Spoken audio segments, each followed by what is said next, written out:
हाँ अकेला है मन पर मुकम्मल है ये अधूरे हो तुम যা তোর মতো বন্ধু আর লাগবে না के हो ही नहीं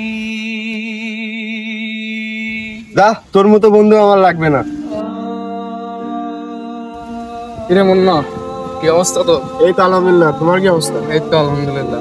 তোর বন্ধু আকাশ কোথায়? আর ওর কথা বলো না, একটা সিটার, একটা বেঈমান।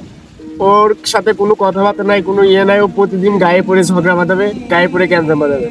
ও একটা প্রতারক, একটা বেঈমান, একটা সিটার। আমার কাছে মানে ওর কাছে আমার কোনো দামই নাই। ও নিজেকে অনেক কিছু মনে করে। কি বলিস এসব? আরে হ্যাঁ, দুজন তো একদম বেস্ট ফ্রেন্ড, এইসব কথা বল। আমি অবশ্য ওকে বন্ধু ভাবি, কিন্তু ও কখনো সময় আমার বন্ধু ভাবে না। ও আমাকে মনে করে যে ওর অ্যাসিস্ট্যান্ট বা অন্য কিছু ভাবে। তো আপনাকে একটা কথা বলে দিই, আপনি ওর সাথে দাঁড়ায়। একটা প্রতারক, একটা বাজে ছেলে। ওর ভিতরে একটা মানুষের একটা মনুষ্যত্ব, একটা জ্ঞানই নেই ওর ভিতরে। আচ্ছা ঠিক আছে, থাক, আমার একটু কাজ আছে, গেলাম। শালা ভুলটা আমারই ছিল, আমি আগে ওর গায়ে হাত তুলে ফেলছি। মাপ চেয়ে নিতে হবে ওর কাছে। কিরে, কি অবস্থা তোর? এই তো আছি আলহামদুলিল্লাহ। তোর বন্ধু মুন্না কোথায়? অনেকদিন দেখি না তোদের একসাথে। ও একটু কাজে ব্যস্ত আছে। তোদের মাঝে নাকি ঝামেলা হয়েছে? আরে না, তেমন কিছু না। এতে বন্ধুদের মাঝে তো এমন একটু হয়। কি বলিস? ও তো বললো যে হচ্ছে অনেক বড় ঝামেলা হয়েছে, তোর সাথে মিশতে মানা বললো। হ্যাঁ, একটু ঝামেলা তো হয়, কিছুদিন পর আবার ঠিক হয়ে যাবে।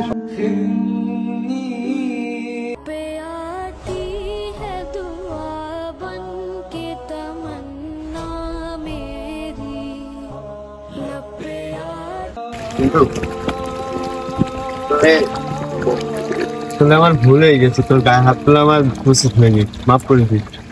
আরে বন্ধু, সমস্যা নেই, আমি ওইটা কিছু মনে করিনি। আমাদের বন্ধুদের ভিতরে একটু ঝামেলা হবে, একটু স্বাভাবিক। আমি কিছু মনে করিনি বন্ধু।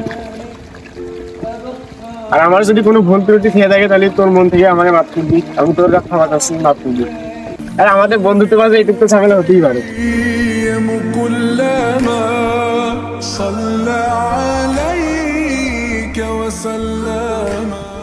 আচ্ছা বন্ধু, চলো রেস্টুরেন্টে ঘুরে আসি। কোন রেস্টুরেন্ট? এই যে আমাদের পাশে, আমাদের বাজারে অনেক সুন্দর একটা রেস্টুরেন্ট আছে, বৈঠকখানা ক্যাফে এন্ড রেস্টুরেন্ট। চলো ওখান থেকে কিছু খাওয়া দাওয়া করে আসি। যাও যাক, চলো। কি রে, তোরা আমার মিল হয়ে গেছে? আরে ভাই, আমাদের মাঝে তো কোনো জ্ঞান জামি, আমাদের মাঝে কোনো ইয়েই হয়নি, তো আমরা মিল হবো না? সেদিন দেখলাম তোরা মারামারি করছিলে। আরে আমরা জিগরি দোষ, আমাদের মাঝে কোনো জ্ঞান জাম আছে ওইসব কোনো ম্যাটার না। আমরা সবসময় অলওয়েজ হ্যাপি থাকার চেষ্টা করি।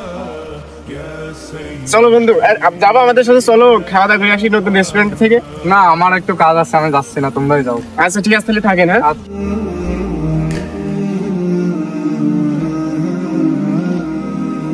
সেই দিন মারামারি করলো, তারপরেও আবার মিল হয়ে গেল। এদের মতো বন্ধুত্ব যেন সবার মাঝে গড়ে ওঠে।